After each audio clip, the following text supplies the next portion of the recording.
Let's see if this fucking seagull will eat this cup of soup that I filled with bicarbonate of soda. Watch the fucking webbed foot wanking fucking winged ass shitehawk thing blow up! Hey, what's up guys? Conquest MMA back with another video. I hope this video has found you well and everything's going alright. But today we will be picking UFC 321 Aspinall versus Gane for the heavyweight title. Heavyweight is, listen, we all know heavyweight is the worst division in the UFC. I know people say middleweight fucking sucks because RDR lost. It's like, come on, dude. You really thought RDR was going to be a champion? He was booked to fight Fluffy. You know, he would have to fight Fluffy at some point. You do realize that, right? He would have lost. Regardless, that doesn't matter, but Tom Aspinall is a real Gane. Now, this is sort of, like, I kind of have the same mindset coming off RDR versus Allen.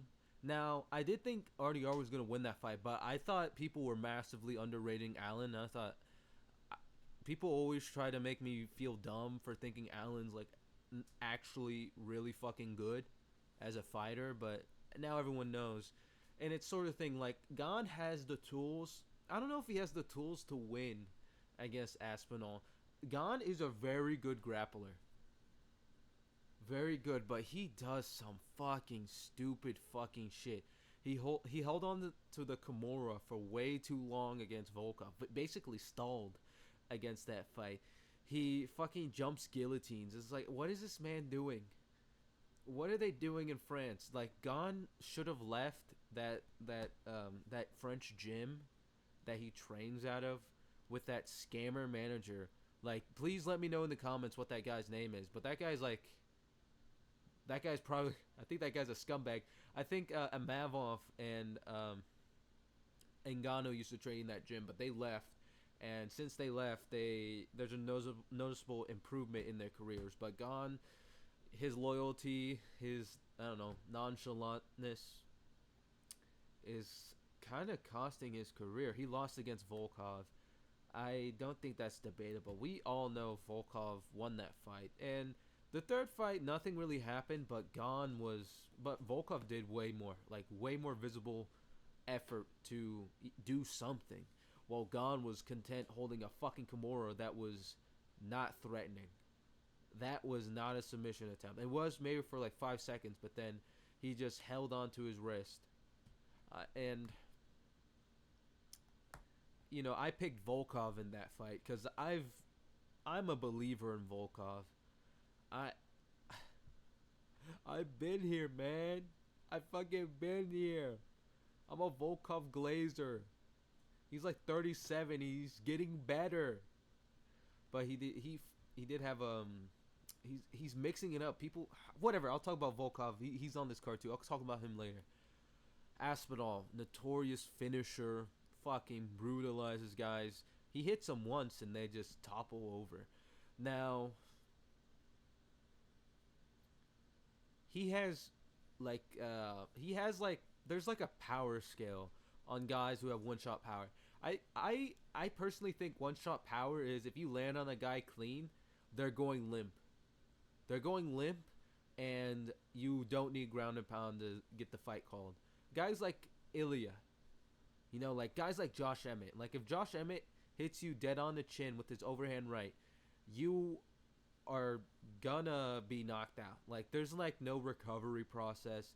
Your recovery doesn't matter, and you don't really need ground and pound. Tom Aspinall does need, unless it's like fucking Pavlovich, you know. But I don't know. I'm just thinking too hard about this. It was this exact same thing with the Curtis Blades. I don't know why I keep mixing those guys up. They don't even look fucking the same. They're not even the same division. Chris Curtis is like 5'7" or some shit. Curtis Blades is like 6'4". I thought Blades could. Blades has very fast hands, long reach, and I think his wrestling he could like shoot a takedown, establish that threat, and he'd have more success with his his very fast 1-2s. But then Blades is very silly. He gets a little silly in there, and gets chinned by Aspinall. But listen, it's like the Ngannou fight, right? Gane is going to if Aspinall decides to strike with Gane is gonna play with him on the feet. Gane is a way better striker than Aspinall. And I don't think Aspinall is gonna knock out Gane. That's not the game plan. That's like the hardest route to beating Gane. The most obvious route is, you know, blasting a double or just rugby tackling this guy because Aspinall can do that. This is heavyweight MMA. You could never rugby tackle somebody and get them down, but only in heavyweight MMA. And Gane gets in his own head sometimes. You know, I'm not a very technical breakdown guy, but you just know what Gane is. Gane will shit the bed. Gane shits the bed every time he gets an opportunity like this. With Jones, I guess not with Ngannou because you could argue that he won that fight, right? I'm not impartial to that, and you could say Jones is the lineal heavyweight champion, which is even more tragic that he decided to not fight Aspinall. Um, yeah, Aspinall has more ways to win. You know, he has a submission threat. He has a threat on the feet. He's way more dangerous than Ngannou. Maybe not in the boxing sense, but he is in the grappling sense, and he's more crafty. He's smarter than Aspinall. Is smarter than Ngannou. Ngannou was never a technical savant. At least in the he was at least fuck. At least he wasn't in the UFC. He was. You see that finish he had over Rosenstrike. Rosenstrike landed like 2 check hooks when Ngannou was swinging wildly. That's the type of shit you can get away with in heavyweight MMA. You know, you can just be born with more physical talents and, you know, still rise through the rankings, but you can't pull that shit off at, say, lightweight. You know, it's just not possible. I do think Gane will probably be, at least as of recent, he will be the fighter to last the longest against Aspinall, or maybe in all time. You know, Aspinall, I think he's been in the third, but that was a long ass time ago, and that's when he lost. So Gane could, whether it's recently, Gane could be finished at the start of the third or at the end of the second round, or Gane could maybe go all the way to the fourth round and be finished by Aspinall. If this goes to decision, I guess that really does prove that lighter man skill is a very real thing, and it would give Jones bragging right to say, "Oh, I beat Gane better than Ngannou and Aspinall did, so I'm the real heavyweight champ," and that will make everyone mad. That would tick me off a bit, cause if you're that good, why didn't you just fight the guy? Why didn't you just fight Aspinall? That could have been you fighting Aspinall. And then he'll he'll cope and do whatever weird crap he's doing nowadays. Yeah, this is pretty clear cut. But I think if Aspinall the cardio thing with heavyweights don't have cardio. There's only like some heavyweights that have cardio, and it's more of a pacing thing. And I don't know, and Aspinall doesn't pace himself. He blitzes in with his chin high. You think a guy like that concerns himself with pacing and making sure he has gas to go the second, third, fourth, and fifth rounds when he can just knock them out in the first or submit them in the first? Gane is training with very elite wrestlers, grapplers, etc., big guys that he can spar with, but then there's videos of him getting ragdolled by Amavov, and that could just be middleweight skill, because Amavov is not a small guy himself. I would say he walks around at 220, probably is, judging by the weight measurements, he's probably maybe 20 pounds lighter than Gane, which that's probably enough to get some success in the wrestling, because Amavov is definitely way faster than Gane and more skilled. I would say everywhere except kicking and maybe distance management. maybe not. They're pretty similar, but like, whatever. Like, this is a pretty easy fight to predict. I say that, but God could go out there and get a fucking 48-47 over Aspinall and make Aspinall look like fraudulent, which I'm not like the biggest fan of Aspinall. I don't really get how, I don't know. I'm not really a big fan of Aspinall. And maybe it's cuz I just don't like heavyweights suck. Like like these guys get paid as much as lightweights, bro. Gane gets paid as much as Armin. And I know people hate on Armin, but Armin is legitimately good. Legitimately skilled, and Gane is over here fucking getting paid as much as Armin. And Armin has done way more in his fucking career. Way more. But they both shit the bed, so is what it is. I don't give a fuck about the co-main. I might just sleep through it. Well, it's gonna be like 1 p.m. for me, so fuck that. Oh man, I don't want to watch this shit. I'll probably go get some fucking food or some shit. Umar versus Mario Batista now. I think the narrative going into this fight is a couple months back before Patchy Mix showed that he is a fraud and the B leagues fucking suck. Mario Batista would have be looked at more favorably. I don't know why people don't keep the same tone of volume with Mario with Aaron Pico. I guess like real fans in the know do. They think Aaron Pico is like an unranked I don't want to say bum, but if the shoe fits, Aaron Pico for Lerone Murphy is like fucking. Aaron Pico's never won a champ. I don't even know if he was ranked in the B leagues. Well, we know he's never won a belt, and he's lost to jobbers. So and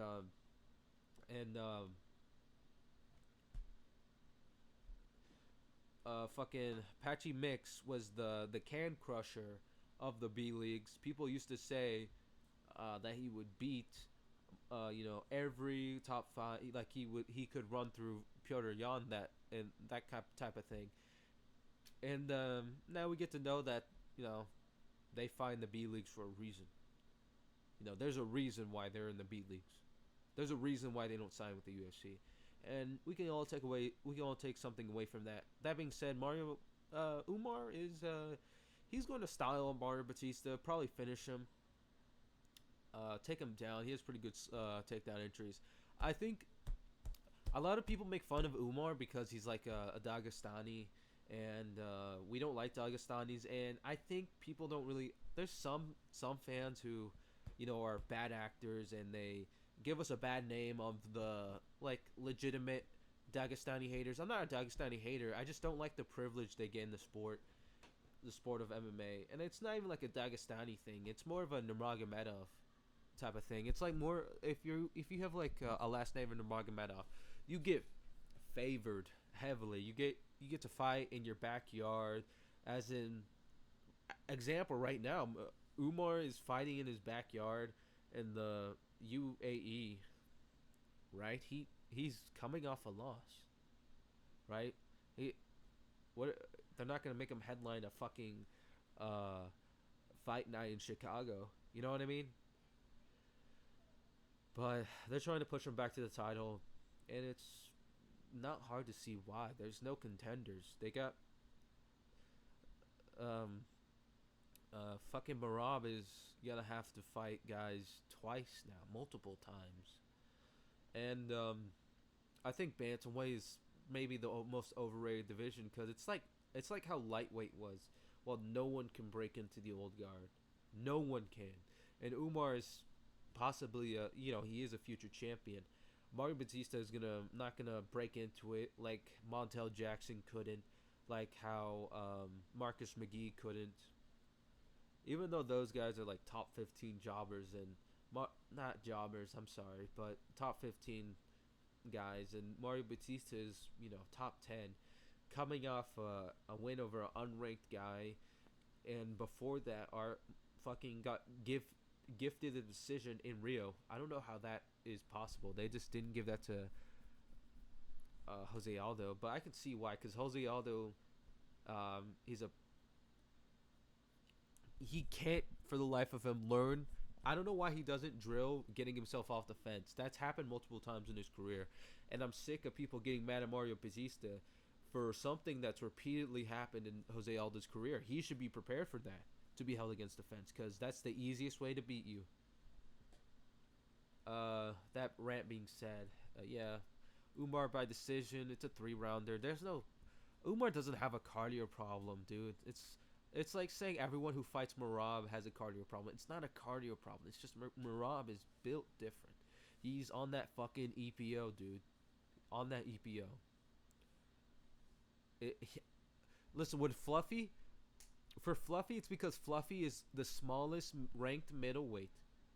So, and he doesn't have a lot of muscle. So it makes sense why he has so much endurance, so much cardio. And he's been gifted to have a good chin and decent and like thudding power. He has good decent power and good hand speed. With Merab has everything. Merab is huge for his division while maintaining his cardio. Merab just doesn't fucking eat during fight week, and he just makes the weight. I don't fucking get it, man. I don't fucking get it. Like, Jesus. Volkov versus Almeida. I'm going to have to back my boy Volkov. Almeida, listen. Volkov has jumped leaps and bounds in his skill set. You know, and I think he beat Gane. And everyone thinks he beat Gane. And Volkov is probably like the second best striker in this division, I would say. It's like, I think he's better than Aspinall. I think he's a better striker than Aspinall, to be honest. Aspinall just decided to, you know, just because he fucking finished a guy by submission doesn't mean you're a better striker than the guy. Right? I mean, Aspinall took him down and submitted Volkov with fucking ease. But that was like 5 years ago. Right, that was a while back. And Volkov has, even at the ripe old age of 37, has improved leaps and bounds.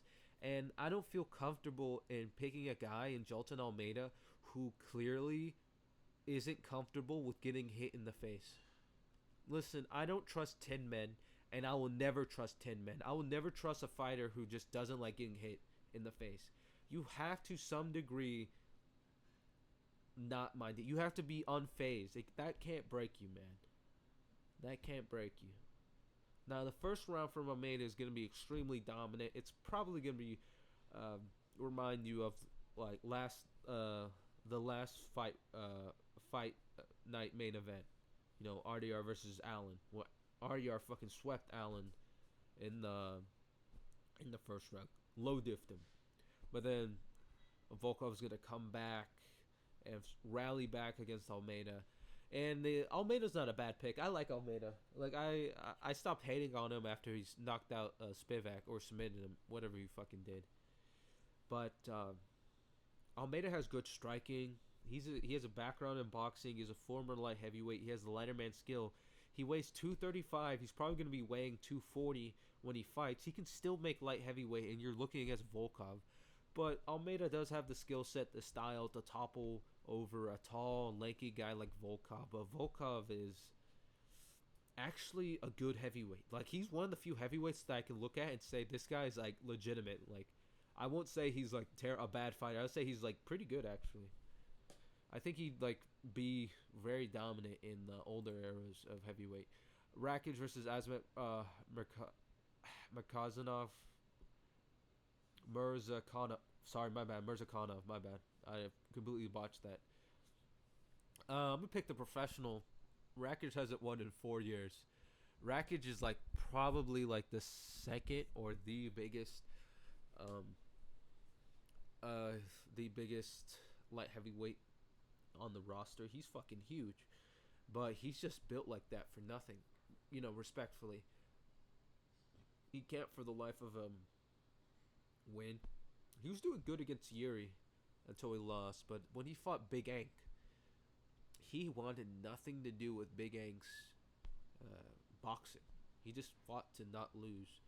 And I'm picking the professional who is undefeated in his career, who's very fucking accurate. This guy's kind of like Fluffy, where he looks unassuming, but this guy's a fucking killer. He's a fucking killer, man. And I think I'm gonna pick Mirzakhanov. Even if it goes to decision, Mirzakhanov is Muslim, I think, or Dagestani, from that region. He's Caucasian, whatever, and he might get the nod. Always remember when you're in doubt, when you think a fight is a 50-50, always pick the guy with the hometown advantage. They're usually probably gonna get the nod, cause they're rigged like that. Nasrat Hakparast versus Quitin Salikid. How the fuck did I get that, but not Mirzakhanov? Hakparast, and I can't click on it because the UFC website is shitty. Um, Listen, uh,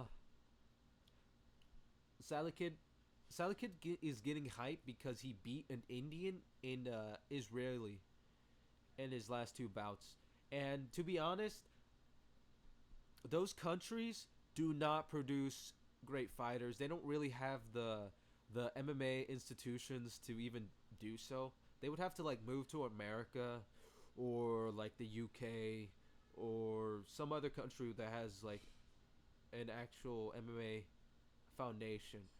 But none of those countries are known for their talent in MMA. Australia is, but I think the average Australian fighter is fucking so mid. Like you look at Volkanovski's guys that he trains with, that fucking you look at the last Australian card, and the two guys Volk trains with, those guys are like so fucking mid. Like I don't understand. Like how can you come from the same gym as Volkanovski and you fight like that? I mean those. I think it's like a bantamweight and a lightweight respectively. And I'm like, wow, holy shit, dude. What are you doing here? Don't quit your day job. I'm picking Hasparas. He's a fucking tried true veteran. Fucking his last win over Argentinian guy that's fucking goated, the most entertaining lightweight, and his name slipped my mind. I'm terrible with names. I'm sorry, but I know you know who I'm talking about. The guy who beat dude, I'm fucking sorry. I'm fucking sorry. The name fucking eludes me. It was literally at fight night. It was Cody Brundage versus some fucking jobber. That was like, and then like it was on that same card. I know what I'm fucking talking about. I know it. I'm just terrible with names. I'm very sorry. It's because he hasn't fought in a while. The Argentinian guy hasn't fought in a while. But Hakparast, he's legit. Sally Kid, it's like, dude, you're gonna have to like, if you beat Hakparast, then yeah, I'll jump on the bandwagon. But you know, fuck, you know, we'll see. Ikram Alaskara versus Junyum Park. Now, Ikram, his last loss is against Robert Whittaker, and the loss before that was against Hamzat Chimaev. Now, he got knocked out by Hamzat, and he got knocked out by Whittaker. The Whittaker fight, he was coming on short notice, blah, blah, blah, but we're seeing a tide in the middleweight hierarchy now that RDR has lost against Brendan Allen. We have to come to terms with the fact that Robert Whittaker may be straight ass. And I'm a Whittaker fan, man. I listen to his MMA Arcade podcast anytime I can. I love the guy. You know, he's great. He's great to listen to, but we just have to acknowledge that Whittaker is not good. He's crumbles against pressure fighters. And the fact that he knocked out Ikram, be it short notice, whatever, Ikram was prepping for a fight before that. That middleweights can't really like. It's very hard for middleweights to make middleweight on short notice, but Ikram could because he had a fight the week prior, and they just decided, hey man, we'll just bump you up to a main event, throw you more cash, and you'll fucking fight for a highly ranked opponent, and we'll see what happens. I'm picking Jung Young Park. Jung Young Park is so fucking legit. Jung Young Park should be in like a 6 or 7 fight winning streak. He has a split decision against Andre Muniz, which isn't aging well, but he won that fight. And Jung Young Park should be ranked, or he should be given the opportunity to fight a ranked guy, and he is. He's fighting number 15. Ikram Askarov. I think Jung Young Park with his slick fucking boxing, the Iron Turtle strikes again, and he's gonna get it done. I believe in the Iron Turtle. Ludwig Klein versus Matthias Rebecki.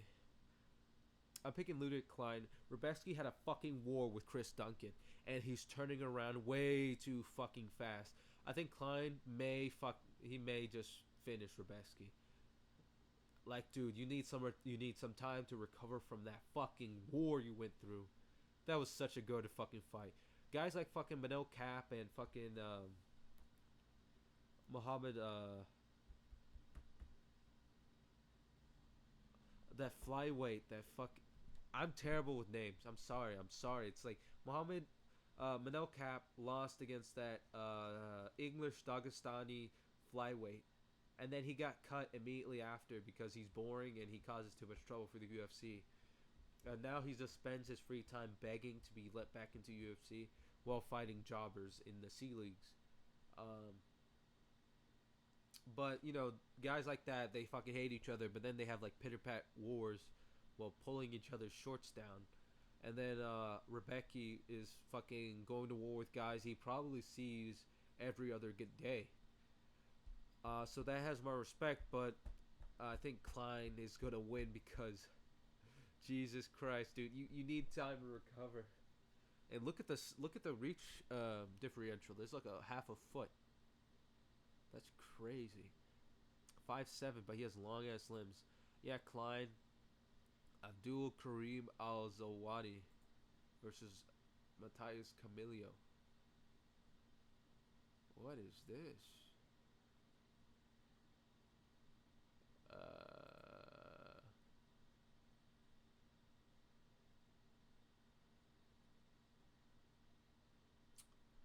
Okay, well, yeah, we'll see. Look, I'm gonna be real. I don't know neither of these men. I don't know none of these guys. I'll go with the Brazilian. Fuck it. Walter Walker versus Louis Sutherland. Why is he so? Why is he on the prelims? Over Rakic? Seriously? He doesn't even get finishes. I don't want to fucking look at this guy. Oh my god, fuck off. Okay. Well, whatever. I got Volker Walker by maybe round 2 heel hook. You know, he's found a meta in the heavyweight division. He's gonna continue to exploit it. But Louis Sutherland's a big fucking guy, big blocky guy. So maybe he'll feel him out on the. I don't know. I've been feeling Volker Walker is gonna get a fucking KO. To be honest, and Walter Walker doesn't have to worry about, since he's a heavyweight, he doesn't have to worry about cutting weight or any of this shit. He only has to worry about keeping in shape. And it's been maybe 2 weeks since his last fight was canceled against Muhammad Usman, because Usman popped for fucking test or some elevated levels of test or some shit like that. But I think Walter Walker, I've always been liked him. He's cool. Nathaniel Wood versus Jose Miguel Delgado. I like Nathaniel Wood. I'll say it here first. Nathaniel Wood, he wasn't a huge bantamweight. Now he's at featherweight. He beat a French guy who is nearly who dead ass nearly has a fucking 1-to-1 win-loss ratio. Now he's facing legitimate prospect Jose Miguel Delgado, who is a fucking killer be killed guy. Just kidding, he's not killer be killed, because his only loss is the decision. Nathaniel Wood may get chinned. I'm gonna be honest. And even the grappling, Nathaniel Wood were to drop Delgado, have him on the grappling. Nathaniel Wood does make terrible. He just makes like terrible decisions in the grappling department. Because I think he fought that French guy, his win before that was against some Brazilian jobber, and he had that guy dead to rights, or was it like a Mexican guy? Whatever, it was Latino. He had him dead to rights, but he decided to keep the fight going by engaging in the grappling. It was like, what the fuck are you doing, dude? Just finish this guy. Come on. So it makes me question the fight IQ, at least in terms of the grappling. But his stand-up is fucking really good. Really good. I really respect Daniel Wood. I really like him. He's probably like the only English fighter that I like. I'm joking, but Delgado, I'm really high on Delgado, and Memento Mori, remember that you were mortal. He's gonna fucking dome Nathaniel Wood. Yeah. Hamdi Abdul Wahab versus Chris Barnett. I'm gonna pick this is a blob off. I'm gonna pick this blob to beat this one. Chris Barnett is like 39. You're hang it up, Unk. Azat Maksum versus Mitch Raposo. I'm picking the Kazakhstan guy. He fought Tagir, didn't he? I thought that was a very close fight. I thought he arguably won.